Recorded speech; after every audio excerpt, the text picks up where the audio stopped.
ನಿವೃತ್ತ ಡಿಜಿಐಜಿಪಿ ಓಂ ಪ್ರಕಾಶ್ ಬರ್ಬರ ಹತ್ಯೆ ಆಗಿತ್ತು. ಆ ಪ್ರಕರಣಕ್ಕೆ ಸಂಬಂಧಪಟ್ಟಂತೆ ಕೇಸ್ ದಾಖಲಿಸಿಕೊಂಡು ತನಿಖೆಯನ್ನ ಖಾಕಿ ಪಡೆ ಚುರುಕುಗೊಳಿಸಿದೆ. ಆಗಲೇ ಪಡೆದಿರುವಂತಹ ಅಧಿಕಾರಿಗಳು ಹತ್ಯೆ ಪ್ರಕರಣದ ತನಿಖೆಯನ್ನ ಚುರುಕುಗೊಳಿಸಿದ್ದಾರೆ. ಕೇಸ್ ದಾಖಲಿಸಿಕೊಂಡು ತನಿಖೆಯನ್ನ ಚುರುಕುಗೊಳಿಸಿದ್ದಾರೆ. ತನಿಖೆಯನ್ನ ಚುರುಕುಗೊಳಿಸಿದ್ದಾರೆ ಪೊಲೀಸರು.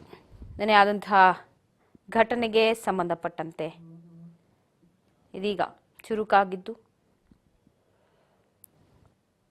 ವಶಕ್ಕೆ ಪಡೆದಿದ್ದಾರೆ ಆರೋಪಿಗಳನ್ನ. HSR ಲೇಔಟ್ ಪೊಲೀಸರು ಪ್ರತಿಯೊಂದನ್ನ ಕೂಡ ಕೆದಕ್ತಾ ಇದ್ದಾರೆ. ಏನು ಕಾರಣ ಈ ಪ್ರಕರಣಕ್ಕೆ ಅಂತ ಹೇಳಿ ಕೇಸನ್ನ ದಾಖಲಿಸಿಕೊಂಡು ತನಿಖೆಯನ್ನು ಚುರುಕುಗೊಳಿಸಿದ್ದಾರೆ. ಪುತ್ರ ಕೊಟ್ಟಂತಹ ಕೇಸ್ ಏನಿದೆ ಸೊ ಬಗದಷ್ಟು ಬಯಲಾಗ್ತದೆ ಅಂತಾನೆ ಹೇಳ್ಬೋದು.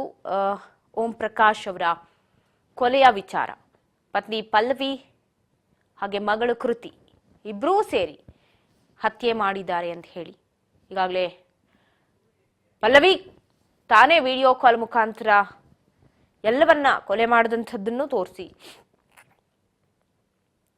ಸ್ವತಃ ಆಕೆ ಒಪ್ಕೊಂಡಿರೋದ್ರಿಂದಾಗಿ ತನಿಖೆ ಮತ್ತಷ್ಟು ಚುರುಕಾಗ್ತದೆ. ಆದ್ರೆ ಪುತ್ರ ಕೊಟ್ಟಂತಹ ದೂರಿನಲ್ಲೇ ಬೇರೆ ಇದೆ. ಯಾವ ಕಾರಣಕ್ಕೆ ಅಂತ ಹೇಳಿ ಈಕೆ ಹೇಳಿದ್ದು ಕೌಟುಂಬಿಕ ಕಲಹ ಅಂತ. ಮನೆಯಲ್ಲಿ ಪದೇ ಪದೇ ಕಿರಿಕಿರಿ ಆಗ್ತಾ ಇತ್ತು, ಜಗಳ ಆಗ್ತಾ ಇತ್ತು. ಜಗಳ ಆದಾಗೆಲ್ಲ ನನಗೂ ನನ್ನ ಮಗಳು ಕೃತಿಗೂ ಇಬ್ಬರಿಗೂ ಕೂಡ ಗನ್ನ ತೋರಿಸ್ತಾ ಇದ್ರು, ಕೊಲೆ ಬೆದರಿಕೆ ಆಗ್ತಾ ಇದ್ರು. ಸೊ ನಿನ್ನೆ ತುಂಬಾನೇ ಗಲಾಟೆ ಆಯ್ತು, ಮನೆಯಲ್ಲಿ ಮಾತಿಗೆ ಮಾತು ಬೆಳೆದಿತ್ತು. ಆ ಸಂದರ್ಭದಲ್ಲಿ ಖಾರದ ಪುಡಿಯನ್ನ ಎರಚಿ ಕೈಕಾಲ್ಗಳನ್ನು ಕಟ್ಟಿ ಅಡುಗೆ ಮನೆಯಲ್ಲಿದ್ದ ಚಾಕುವಿನಿಂದ ಇರ್ದಿದ್ದೆ ಅಂತ ಹೇಳಿ ಹೇಳಿಕೆಯನ್ನ ಕೊಟ್ಟಿದ್ದು. ಬಟ್ ಇಲ್ಲಿ ಪುತ್ರ ಕೊಟ್ಟಿರುವಂತಹ ದೂರು ಹಲವು ಅನುಮಾನಗಳಿಗೆ ಕಾರಣವಾಗ್ತಿದೆ. ಇನ್ನು ವಿಚಾರಣೆ ನಡೆಸ್ತಾ ಇದ್ದಾರೆ ಪೊಲೀಸರು. ಅವರಿಗೂ ಕೂಡ ಹಲವು ಅನುಮಾನಗಳು ಸಾವಿನ ಸುತ್ತ ಕಂಡು ಬರ್ತಾರೆ. ಮೊದಲೇ ಪ್ಲಾನ್ ಮಾಡಿ ಓಂ ಪ್ರಕಾಶ್ ಕೊಲೆ ಯತ್ನ ಮಾಡ್ಲಾಗಿತ್ತ ಅನ್ನೋ ಶಂಕೆ ವ್ಯಕ್ತವಾಗ್ತಾ ಇದೆ. ಮಗಳು ಕೃತಿ ಪತ್ನಿ ಪಲ್ಲವಿನೇ ಕೊಲೆ ಮಾಡಿ ಷಡ್ಯಂತ್ರವನ್ನ ರೂಪಿಸಿದ್ರ? ಹಾಗಾದ್ರೆ ವಿಚಾರಣೆ ನಡೆಸ್ತಾ ಇದ್ದಾರೆ ಪೊಲೀಸರು. ಅವ್ರಿಗೆ ಸಿಗ್ತಿದೆ ಹಲವು ಅನುಮಾನಗಳು ಕೊಡ್ತಾ ಇದೆ ಈ ಕೊಲೆ ವಿಚಾರದಲ್ಲಿ. ಪ್ರಕರಣ ಸಂಬಂಧಪಟ್ಟಂತೆ ಪೊಲೀಸ್ ಅಧಿಕಾರಿಗಳು ತನಿಖೆಯನ್ನು ತೀವ್ರಗೊಳಿಸಿದ್ದು ಬಗೆದಷ್ಟು ಬಯಲಾಗ್ತಾನೆ ಹೋಗ್ತಾ ಇದೆ ಪ್ರಕರಣ. ಹಲವು ಅನುಮಾನಗಳು ಕೇವಲ ಈಗಾಗಲೇ ಹೇಳಿದಂತೆ ಕೌಟುಂಬಿಕ ಕಲಹನ. ಇನ್ನೊಂದು ಮೂಲಗಳು ಹೇಳತ್ತೆ ಓಂ ಪ್ರಕಾಶ್ ತಂಗಿಗೆಲ್ಲೋ ಆಸ್ತಿಯನ್ನ ಕೊಡೋ ವಿಚಾರದಲ್ಲಿ ತಮ್ಮ ಬಳಿ ಇದ್ದಂತಹ ಶ್ರೀಗಂಧದ ತೋಟವನ್ನ ಅವ್ರ ಹೆಸರಿಗೆ ಬರಿಬೇಕು ಅಂತ ಇದ್ರು. ಬೇರೆ ರಾಜ್ಯದಲ್ಲಿ ಇರೋದು ಓಂ ಪ್ರಕಾಶ್ ಅವರ ತಂಗಿ. ಸೊ ಅವ್ರ ಹೆಸರಿಗೆ ಬರೀತಾರೆ ಅನ್ನೋ ವಿಚಾರಕ್ಕೆ ವಾಜ್ಯ ಶುರುವಾಗಿತ್ತು ಅನ್ನೋದು ಒಂದು ಮೂಲಗಳಿಂದ ಹೇಳುತ್ತೆ. ಜೊತೆಗೆ ಅವರ ಪುತ್ರ ಕೊಟ್ಟಂತಹ ಕಂಪ್ಲೇಂಟ್ ಅಲ್ಲೂ ಕೂಡ ಅದನ್ನ ಉಲ್ಲೇಖ ಮಾಡಿರೋದು ನಾವು ಗಮನಿಸಬಹುದು. ಕೊಲೆಗೆ ಮೊದಲೇ ಸಂಚನ್ನ ರೂಪಿಸಿದ್ರ? ಹಾಗಾದ್ರೆ ಮಗಳು ಕೃತಿ ಓಂ ಪ್ರಕಾಶ್ನ ಪಪ್ಪ ಮನೆಗೆ ಬನ್ನಿ ಅಂತ ಹೇಳಿ ಕರೆಸಿ 2 ದಿನಗಳ ಹಿಂದೆ ಅಷ್ಟೇ ಓಂ ಪ್ರಕಾಶ್ರನ್ನ ವಾಪಸ್ ಕರೆಸ್ಕೊಂಡಿದ್ರಂತೆ. ಮಗಳು ಕಾಲ್ ಮಾಡಿ ಪಪ್ಪ ಬನ್ನಿ ಮನೆಗೆ ಅಂತ ಹೇಳಿ ಮನೆಯಲ್ಲಿ ಜಗಳ ಮಾಡ್ಕೊಂಡು 5 ದಿನದ ಹಿಂದೆ ಮನೆ ಬಿಟ್ಟು ಹೋಗಿರ್ತಾರಂತೆ.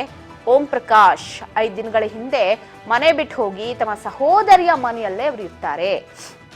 ಈ ಜಗಳದಲ್ಲಿ ನೆನೆ ಕೊಲೆ ಮಾಡ್ತೀನಿ ಅಂತ ಹೇಳಿ ಬೆದರಿಕೆ ಕೂಡ ಹಾಕಿದ್ರಂತೆ ಪಲ್ಲ. ಮಗಳ ಕೃತಿ ಓಂ ಪ್ರಕಾಶ್ರನ್ನ ಮನೆಗೆ ಬನ್ನಿ ಅಂತ ಹೇಳಿ ಕರ್ಸ್ಕೊಂಡು ಇಬ್ರೂ ಸೇರೆ ಪ್ಲಾನ್ ಮಾಡಿ ಕೊಲೆ ಮಾಡಿದ್ರ? ಹಾಗಾದ್ರೆ ಇಂತಹ ಕೊಲೆಗಟ್ಟುಕರ ಹುಟ್ಟಡಗಿಸ್ತಾ ಇದ್ದಂತಹ ನಿವೃತ್ತ ಅಧಿಕಾರಿ ಅವರು ಡಿಜಿಐಜಿಪಿ ಓಂ ಪ್ರಕಾಶ್ ಅವರು ಕೊಲೆಗಟ್ಟುಕರನ್ನ ಹುಟ್ಟಡಗಿಸಿದ್ದಾರೆ.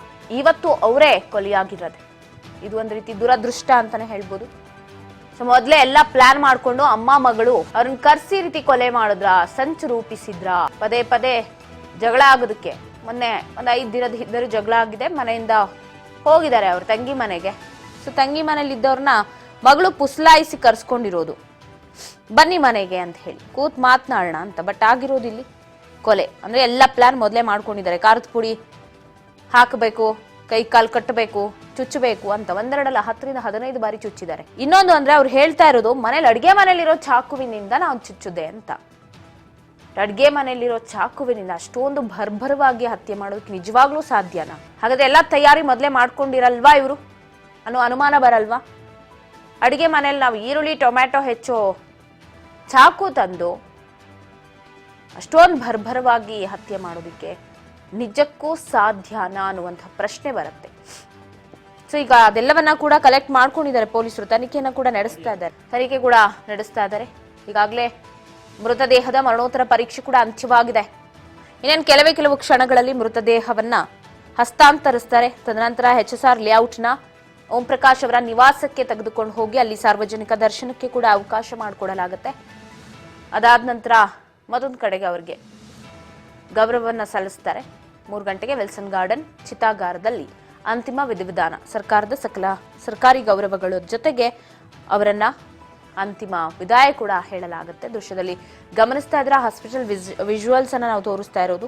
ಸದ್ಯ ಸೆಂಟ್ ಜಾನ್ಸ್ ಹಾಸ್ಪಿಟಲ್ನಲ್ಲಿ ಮೃತದೇಹ ಇದ್ದು ಇನ್ನೇನು ಅದನ್ನ ಹೊರತರುವ ಕೆಲಸ ಕೂಡ ಅಲ್ಲಿ ನಡೀತಾ ಇದೆ. ಇದನ್ನು ಕೂಡ ದೃಶ್ಯದಲ್ಲಿ ನೀವು ಗಮನಿಸ್ತಾ ಇದ್ದೀರಾ. ಪೋಸ್ಟ್ ಮಾರ್ಟಮ್ ಮುಗಿಸ್ ಶಿಫ್ಟ್ ಮಾಡ್ತಾ ಇದ್ದಾರೆ. ಈಗ ದೃಶ್ಯದಲ್ಲಿ ಗಮನಿಸ್ತಾ ಇದ್ದೀರಾ ಯಾವ ರೀತಿಯಾಗಿ ಚುಚ್ಚಿದ್ದಾರೆ ಅಂತ ಹೇಳಿ. ಸರಿ, ಇದು ಹಾಸ್ಪಿಟಲ್ ವಿಜುವಲ್ಸ್ ಅಲ್ಲ, ಮನೆಯಲ್ಲಿದ್ದಂತಹ ವಿಜುವಲ್ಸ್ ಇದು. ಅಂದ್ರೆ ಮನೆಯಲ್ಲಿ ಯಾವ ಪರಿಸ್ಥಿತಿಯಲ್ಲಿ ಇದ್ರು ಓಂ ಪ್ರಕಾಶ್ ಅವರು ಅಂತ, ಯಾವ ರೀತಿ ಮಗಳು ಅಮ್ಮ ಸೇರ್ಕೊಂಡು ಪ್ಲಾನ್ ಮಾಡ್ಕೊರೆ ಮಾಡಿದ್ದಾರೆ ತಂದೆಯನ್ನ ಅಂತ. ರಕ್ತ ಸಿಕ್ತವಾಗಿ ಸಂಪೂರ್ಣವಾಗಿ ಇಡೀ ಆ ಬಾಡಿ ಬಿದ್ದಿದೆ. ಬ್ಲರ್ ಮಾಡಿ ನಾವು ನಿಮಗೆ ತೋರಿಸ್ತಾ ಇದೀವಿ ಅದನ್ನ. ಅಷ್ಟೊಂದು ಕ್ರೂರವಾಗಿ ಕೊಲೆ ಮಾಡಿದ್ದಾರೆ. ಸೊ ಆ ರಕ್ತ, ಆ ಚುಚ್ಚಿರೋದು ಅದನ್ನೆಲ್ಲ ನೋಡಿದ್ರೆ, ನಾ ಈಗಾಗಲೇ ಹೇಳಿದೆ, ಅಡುಗೆ ಮನೆಯಲ್ಲಿ ಇದ್ದಂತಹ ಚಾಕುವಿನಿಂದ ನಿಜಕ್ಕೂ ಆಗಿರತ್ತಾ ಇದು? ಎಲ್ಲೋ ಸೀರಿಯಲ್ ಕಿಲ್ಲರ್ಗಳ ರೀತಿಯಾಗಿ ಕೊಲೆ ಮಾಡಿದ್ದಾರೆ ಅಮ್ಮ ಮಗಳು ಸೇರಿನೇ. ಅದನ್ನ ದೃಶ್ಯದಲ್ಲಿ ಗಮನಿಸಬಹುದು. ವಾಸುದೇವ್ ಸಾರಥ್ಯದಲ್ಲಿ ಪ್ರಕರಣ ನಡೀತಾ ಇದೆ. ಈಗಾಗಲೇ ತನಿಖೆಯನ್ನು ಚುರುಕುಗೊಳಿಸಿ ಪುತ್ರ ದೂರು ಕೊಟ್ಟಿದ್ದಾರೆ. ಸೊ ಹಾಗಾಗಿ ಮಗಳು ಅಮ್ಮ ಇಬ್ಬರ ಫೋನ್ ಅನ್ನ ಕೂಡ ಕಲೆಕ್ಟ್ ಮಾಡಿದ್ದಾರೆ. ತನಿಖೆಯನ್ನ ಚುರುಕುಗೊಳಿಸಿರೋ ಪೊಲೀಸರು ಏನಾದ್ರೂ ಕ್ಲೂ ಸಿಗಬಹುದಾ ಅಂತ.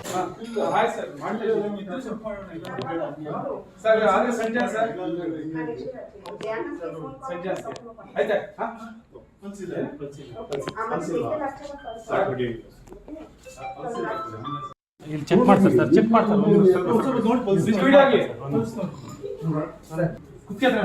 ತೆಗೀರಿ, ಅದು ಬಟ್ಟೆ ತೆಗೀರಿ. ಬ್ಲಡ್ ಕಮ್ಮಿ ಆಗಿ ಅಂತ ಸುತ್ತಾವೆ.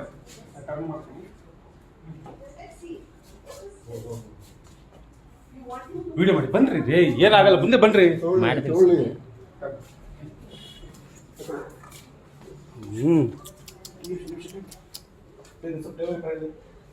ವಿಡಿಯೋ ವಿಡಿಯೋ ಆ ಕಡೆದು ಬಾ, ಏನಾಗಲ್ಲ ನಡಿಯೋನೆ.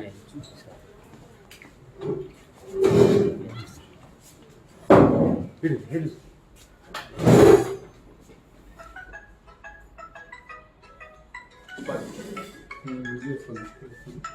ಬಾಯ್, ಆ ಕಡೆಯಿಂದ ಫೋಟೋ ತೆಗಿ, ಆ ಕಡೆಯಿಂದ ಫೋಟೋ ತೆಗಿ. ಬಾ ಬಾ ಬಾ, ಮುಂದೆ ಬಾ ಸರ್. ಸೈಡ್ ಕೊಡಿ. ಇಲ್ಲ ಸರ್, ಬಂತು ಸರ್, ಈಗ ಬಂತು. ಹಾಯ್ ಸರ್, ಸರ್ ಆದ್ರೆ ಸಂಜೆ ಸರ್, ಸಂಜೆ ಆಯ್ತಾ?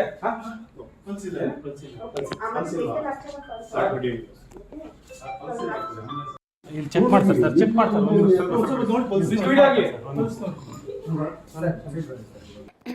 ಎಸ್, ದೃಶ್ಯದಲ್ಲಿ ಗಮನಿಸಿದ್ರಿ ನೀವು. ಬ್ಲೀಡಿಂಗ್ ಜಾಸ್ತಿ ಹೋಗಬಾರ್ದು ಅಂತ ಹೇಳಿ ಬಟ್ಟೆ ಸುತ್ತಿದ್ದಾರೆ ಅಂತ ಪೊಲೀಸರು ಮಾತನಾಡ್ಕೊಳ್ತಾ ಇದ್ರು ಅಲ್ಲಿ. ಅಂದ್ರೆ ಯಾವ ರೀತಿ ಕೊಲೆ ಮಾಡಿದ್ದಾರೆ ಅಂತ ಹೇಳಿ ಪೊಲೀಸರೇ ಅಬ್ಬಬ್ಬಬ್ಬ ಅಂತ ಇದ್ರು ಆ ಕೊಲೆ ನೋಡಿ. ಅಂದ್ರೆ ಇಷ್ಟೊಂದು ಭೀಭತ್ಸವಾಗಿ ಪತಿಯನ್ನ ಕೊಲೆ ಮಾಡಿದ್ದಾರೆ, ಆ ತಂದೆಯನ್ನ ಕೊಲೆ ಮಾಡಿದ್ದಾರೆ. ನಿಜಕ್ಕೂ ಆಶ್ಚರ್ಯ ಆಗತ್ತೆ ಇದನ್ನ ನೋಡಿದ್ರೆ. ಕೇಳಿದೀವಿ ಎಷ್ಟೋ ಜನ ಈ ರೀತಿ ಕೊಲೆ ಮಾಡಿದ್ದಾರೆ, ಹೆಂಡತಿನ ಕೊಲೆ ಮಾಡಿದ್ದಾರೆ, ಗಂಡನನ್ನ ಕೊಲೆ ಮಾಡಿದ್ದಾರೆ. ಬಟ್ ನಿವೃತ್ತ IGPಯನ್ನ ಈ ರೀತಿ ಭರ್ಭರವಾಗಿ ಕೊಲೆ ಮಾಡಿರೋದು ನಿಜಕ್ಕೂ ಕೂಡ ಮತ್ತಷ್ಟು ದಂಗಾಗಿಸಿದೆ. ನಿವೃತ್ತ DGP ಓಂ ಪ್ರಕಾಶ್ ಕೊಲೆಯ ಪ್ರಕರಣ. ಇನ್ನು ಇದೇ ವಿಚಾರಕ್ಕೆ ಸಂಬಂಧಪಟ್ಟಂತೆ ಬೆಂಗಳೂರು